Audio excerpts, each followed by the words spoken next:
मैं जब चाहूं जहां कि तुझको देख सकूं, दिल को रोशन दान बना दे हे भगवान।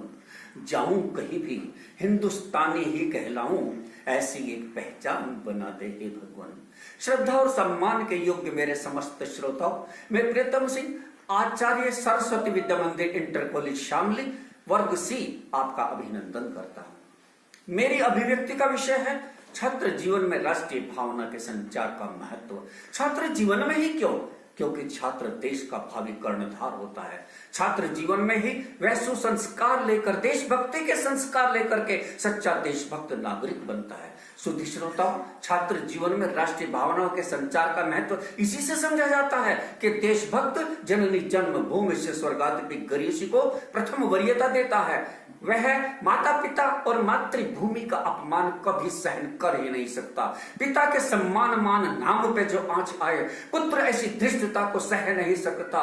दूध पिया जिस माँ का, उस माँ के प्रति कोई अपमान युक्त शब्द कह नहीं सकता।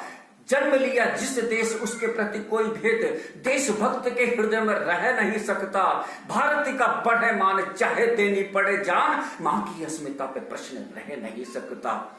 राष्ट्रीय भावना के संस्कार की विहीनता में कई शिक्षण संस्थानों से, उच्च शिक्षण संस्थानों से राष्ट्र के विरोध में स्वर उठते हैं। भोली भाली जनता कलुषित राजनीति से गुमराह कर दी जाती है। देश के नागरिक ही विशाल लोकतंत्रात्मक गणराज्य भारत के संविधान का की उपेक्षा करते हैं। क्यों?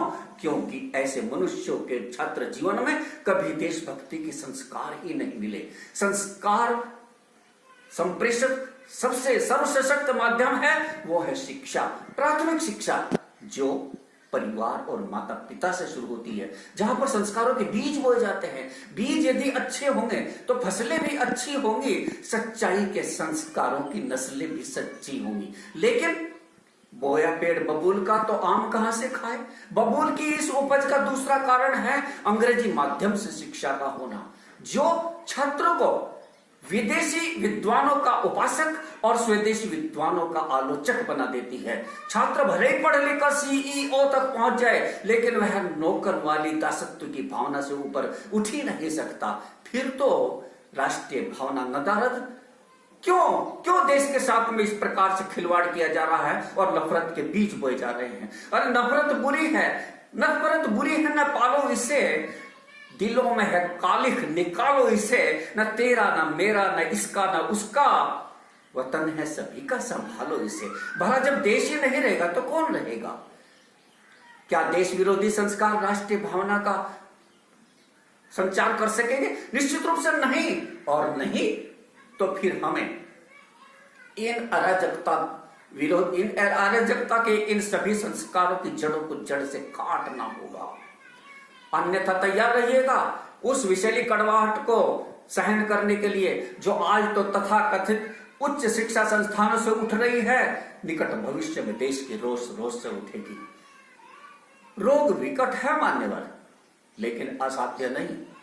स्वामी विवेकानंद जी ने कहा था कि मुझे 100 युवा दे दो, मैं देश की तकदीर और तस्वीर दोनों बदल दूंगा। पूरे विश्व भर के दार्शनिक, विद्वान, संत, महंत कहते आए हैं कि प्रेम की शक्ति सर्वोपरि है। इन दोनों को मिला दो। अतः छात्रों को टोली विधि से हमें आगे बढ़ाना होगा, उन्हें शिक्षा का सच्चा ज्ञान कराना होगा।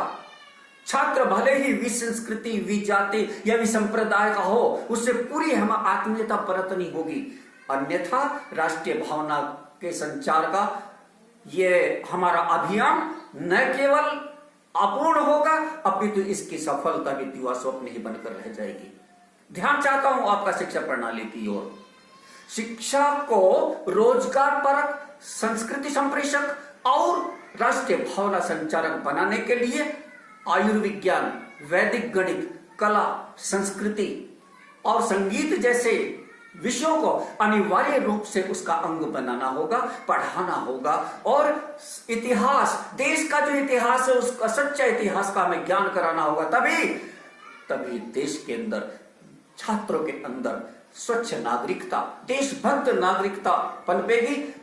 सच्चे देशभक्तों की संस्कृति होगी, तब तो प्रत्येक नागरिक कह उठेगा कि जिसकी गोदी की खुशबू में जिसकी गोदी की खुशबू में लंबे लंबे सांस लिए, जिन बाहों के झूले में हम 7 महीने मास जिए, जिस आंगन में घुटनों घुटनों हमने चलना सीखा है, वो आंगन तो सचमुच हमको सुंदर स्वर्ग सरीखा है। ऐसी प्यारी भारत मात को मेरा बारंबार नमन। भारत वंदे मातरम, जय भारत वंदे मातरम। आपका धन्यवाद।